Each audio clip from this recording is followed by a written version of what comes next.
There's a moment a lot of intelligent, hardworking people experience, but rarely talk about out loud. The psychology of why people stay broke. It usually happens quietly.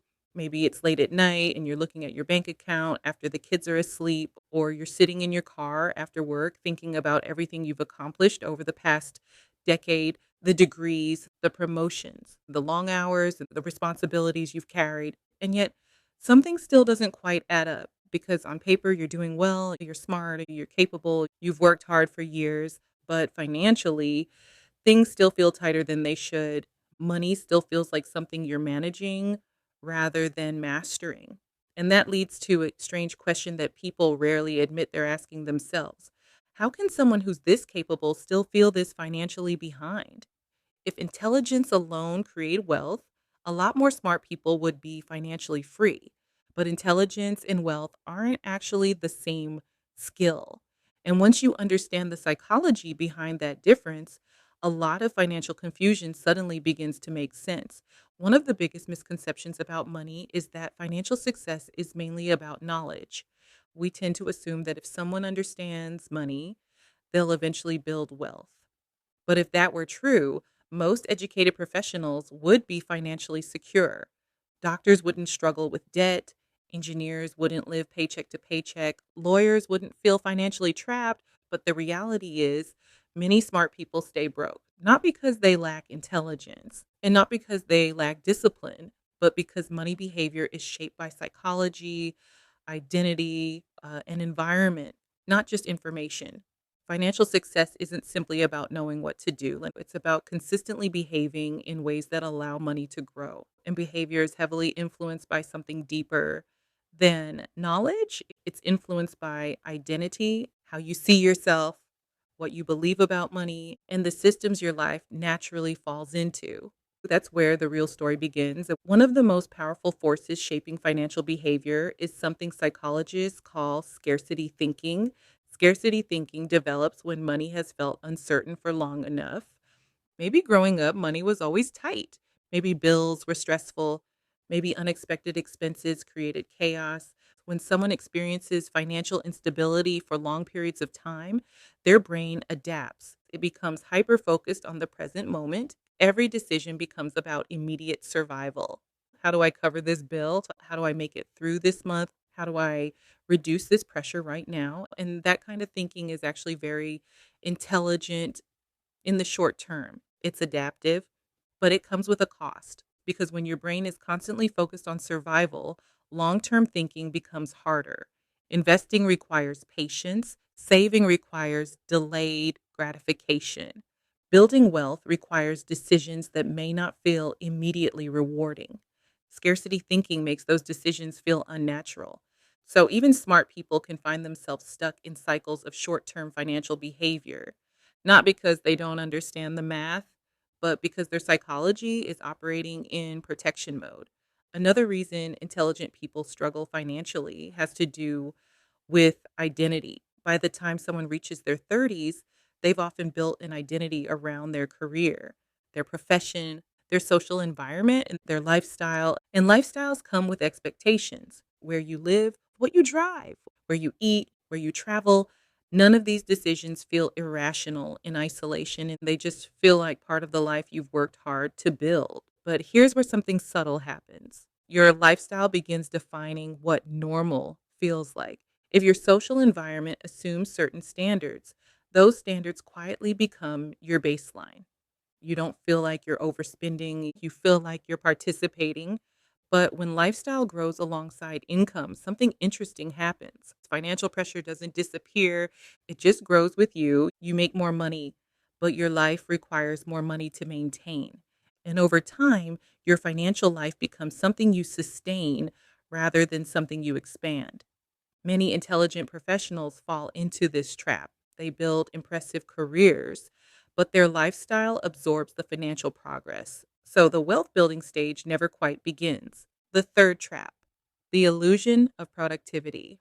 Smart people are often extremely productive. They work hard, they solve problems, they take on responsibility, but productivity and wealth building aren't always the same thing. Someone can be incredibly productive and still not be building assets. This happens when all of someone's energy goes into maintaining income rather than creating leverage.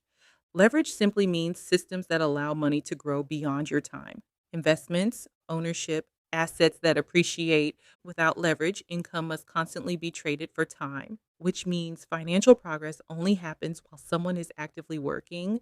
And when life becomes busy, which often happens in your 30s, wealth building quietly gets postponed. It becomes something you'll do later after things settle down, but life rarely settles down. Responsibilities grow, children arrive, careers intensify, and years pass faster than expected. So intelligent, hardworking people can spend decades being incredibly productive without building much financial leverage. The fourth trap, comparison. Modern life introduces another powerful psychological pressure, comparison. Social media has created a strange environment where we're constantly exposed to curated versions of other people's lives. New homes, new cars, vacations, entrepreneurial wins, investment gains. It creates the impression that financial success is happening everywhere. And when people see those signals repeatedly, something subtle happens. They adjust their expectations.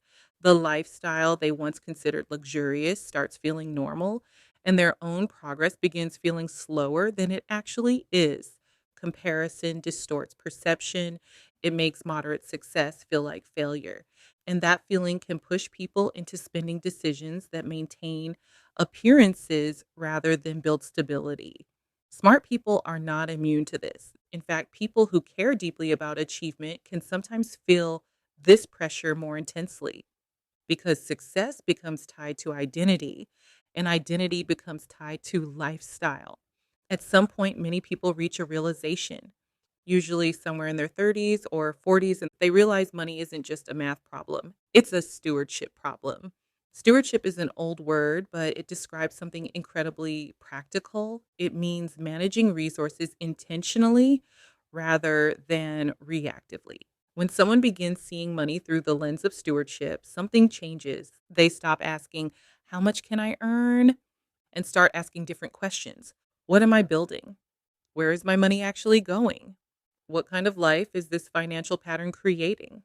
Stewardship introduces awareness, and awareness creates structure. Structure leads to margin, and margin is the real foundation of wealth because margin creates space, space to invest, space to think long term, space to make decisions calmly instead of under pressure. If someone finds themselves in this situation, intelligent, hardworking, but financially stuck, the solution usually isn't dramatic and it's structural. It begins with stepping out of survival mode thinking, looking clearly at income, expenses, and patterns, not with judgment, but with curiosity.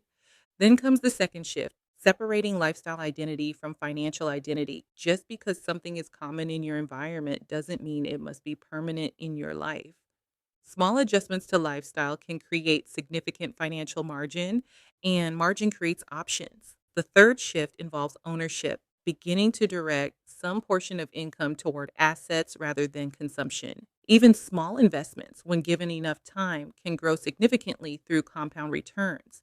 The key is consistency, not intensity, because wealth is rarely built through dramatic financial moves. It's built through repeated decisions made over long periods of time.